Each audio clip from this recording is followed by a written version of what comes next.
Hello everyone, welcome to logical education. I am Raksha Raghuvanshi और इस lecture में हम लस्सा फीवर क्या है, लस्सा वायरस क्या है, ये किस तरह से स्प्रेड होता है, कितना सीवियर है, इसके सिम्टम्स क्या हैं, ये सब चीज़ें इस लेक्चर में डिस्कस करने वाले हैं और न्यूज़ में क्यों है ये भी डिस्कस करेंगे। तो चलिए स्टार्ट करते हैं। वीडियो पसंद आए तो इसको लाइक कर दीजिएगा। चैनल को सब्सक्राइब नहीं किया तो सबसे पहले तो इसको सब्सक्राइब कर लें, जिससे नेक्स्ट वीडियोस की अपडेट्स आपको मिल जाए। देखिए, आपके एग्जाम में अगर आप यूपीएससी, एसएससी इन सभी गवर्नमेंट एग्जाम की प्रिपरेशन कर रहे हैं तो आपके एग्जाम में क्वेश्चन किस तरह के पूछे जाते हैं। तो क्वेश्चन तो सभी स्टैटिक कंटेंट से भी पूछे जाते हैं, करंट अफेयर से भी पूछे जाते हैं। करंट अफेयर में जरूरी नहीं है कि आपका 2 मंथ, 4 मंथ या 1 साल का करंट अफेयर हो। इसमें आप देखते हो कि बहुत पुरानी पुरानी चीजें भी पूछी जाती हैं। कोई टर्म करंट अफेयर में चल रहा है, बेसिकली अभी करंट में चल रहा है कोई टर्म, वो बहुत पुराना है वो टर्म, लेकिन उससे क्वेश्चन पूछ लिया जाता है। तो इसी तरह से ये जो लस्सा फीवर या लस्सा वायरस है, ये नया नहीं है, बहुत पुराना है, लेकिन ये न्यूज में तो इससे क्वेश्चन पूछे जा सकते हैं। ओके, तो इसके बारे में आपको पता होना चाहिए। तो बेसिकली ये न्यूज में क्यों आया, तो क्या हुआ, 11 फरवरी को यूके में लस्सा फीवर के 3 पेशेंट्स डायग्नोज हुए थे, उनमें से एक की डेथ हो गई। ठीक है, 3 में से एक की डेथ हो गई और इसीलिए ये जो फीवर है या लस्सा वायरस है उसके बारे में न्यूज में आ गया। ठीक है, ये जो केसेस हैं उनको लिंक किया जा रहा है to travel to West African countries, क्योंकि ये जो फीवर या लस्सा वायरस है वो वेस्ट अफ्रीकन कंट्रीज में ही ज्यादातर लोगों को होता है। ठीक है, पहली बार यहीं पर डिस्कवर किया गया था, तो इसी वजह से इससे लिंक किया जा रहा है। ओके, अब ये लस्सा वायरस है क्या। लस्सा फीवर एक वायरस की वजह से होता है जिसका नाम भी लस्सा वायरस है। ठीक है, तो लस्सा फीवर जिस वायरस से होता है उसका नाम भी लस्सा वायरस है। ठीक है, तो Lassa fever causing virus is found in West Africa. सबसे पहले ये वेस्ट अफ्रीका में ये इसकी खोज की गई थी, इसके बारे में पता चला था। And first discovered in 1969 in Lassa, Nigeria. Nigeria का एक टाउन है लस्सा, जहां पर पहली बार 1969 में इसको डिस्कवर किया गया था। इस लस्सा नाम के टाउन की वजह से इसका नाम लस्सा वायरस रखा गया और लस्सा वायरस की वजह से जो फीवर होता है उसको लस्सा फीवर बोला जाता है। तो named after the town in Nigeria. ठीक है, where first case was discover. ठीक है, तो पहला केस यहाँ पर डिस्कवर हुआ था। एक्चुअली 2 केसेस यहाँ पर डिस्कवर हुए थे। इसकी डिस्कवरी कब हुई, जब 2 नर्सेस की डेथ हुई नाइजीरिया में इस लस्सा वायरस की वजह से।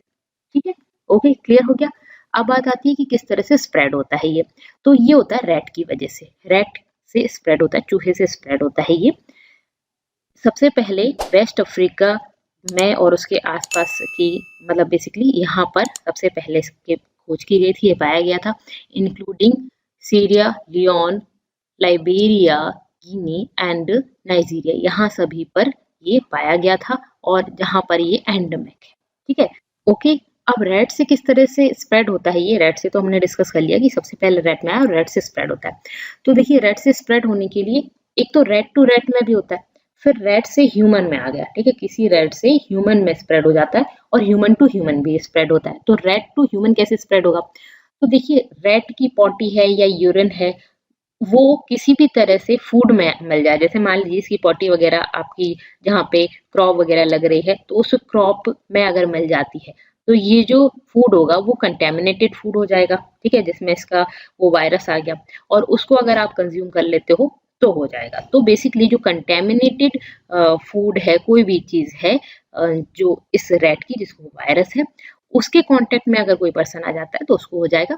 दूसरी चीज है house hold items of food, जैसे कि आपके बाउल वगैरह हो गए, वो इसकी वजह से कंटेमिनेटेड हो जाते हैं। तो अगर उसको आप कंज्यूम कर रहे हो, उसको यूज कर रहे हो, तो उससे भी ये वायरस फैल जाता है। तो रेड टू ह्यूमन तो इस तरह से फैल गया।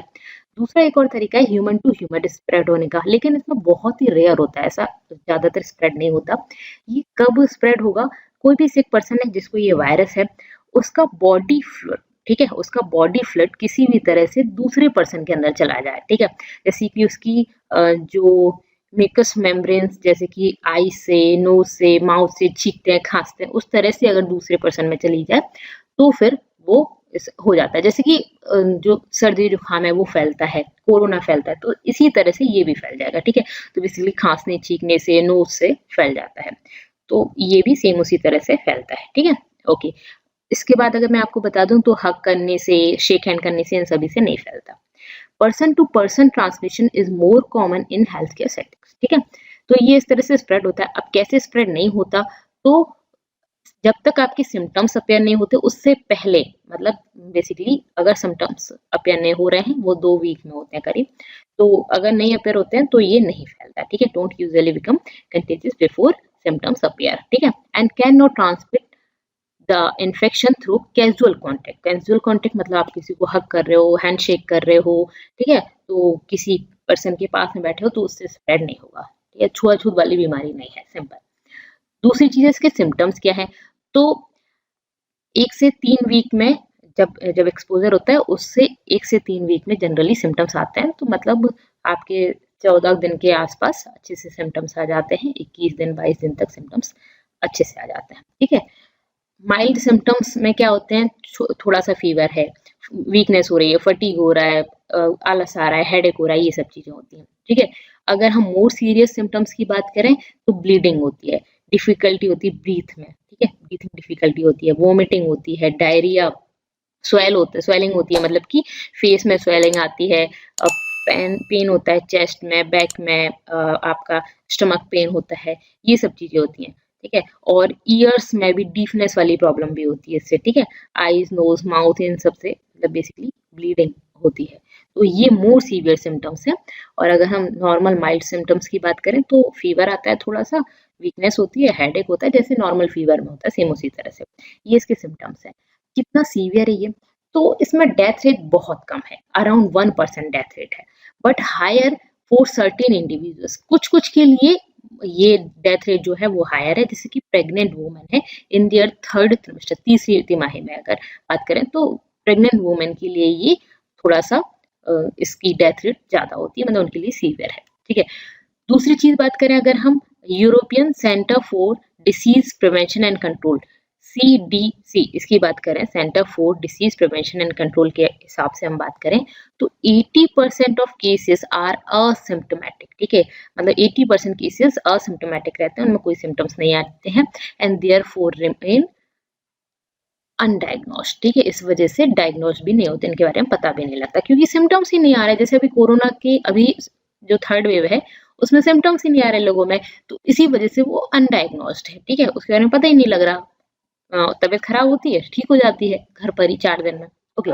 सम पेशेंट्स में नीड टू बी हॉस्पिटलाइज, कुछ लोगों को हॉस्पिटलाइज होने की जरूरत होती है, और उनमें सीवियर सिम्टम्स भी होते हैं, मल्टी सिम्टम्स डिसीज होती है। 15% जो भी हॉस्पिटलाइज पेशेंट है उनमें से 15% हो सकता है कि मर जाए, ठीक है।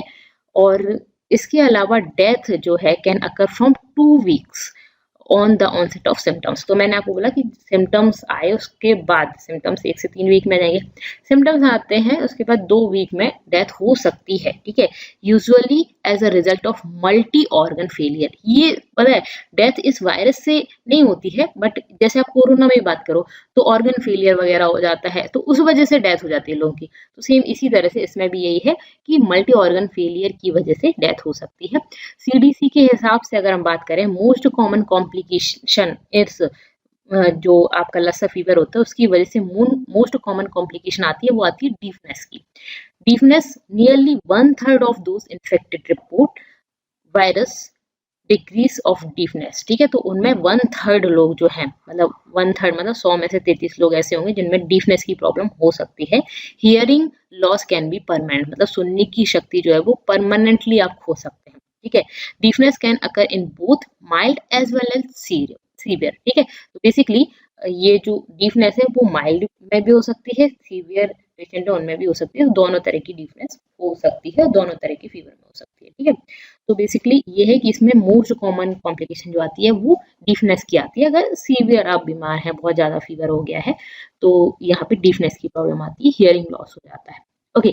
तो ये इतना सीवियर है। अब इससे प्रिकॉशन कैसे लिया जा सकता है, तो सभी कंट्रीज में नहीं है, जैसे इंडिया में नहीं है इतना, बाकी कंट्रीज में नहीं है, वेस्ट अफ्रीकन कंट्रीज में है, तो वहां पर एक चीज है। दूसरी चीज ये है कि अब ये रेट की वजह से हो रहा है, तो रेट के कांटेक्ट में आना अवॉइड करें। घर में रेट घुस जाते हैं वो तो कांटेक्ट में तो आ ही जाते हैं अगर आना होता है उनको, तो बेसिकली करना क्या है कि सारा घर में ऐसी, जैसे कि जो नाली वगैरह से वो आ जाते हैं तो उनको क्लीन रखे, या उसमें इस तरह से बंद करके रखें कि वो ना आ पाए, ठीक है। तो बेसिकली उनसे कांटेक्ट को अवॉइड किया जाए, तो क्योंकि आपको तो नहीं पता ना किस रैट को ये प्रॉब्लम है, तो जनरली अगर उनसे कांटेक्ट नहीं होता है तो फिर आप उससे बच सकते हैं। ओके, तो ये बेसिकली इसके बारे में हमने डिस्कस किया। आपको कैसा लगा मुझे कमेंट करके जरूर बताइएगा।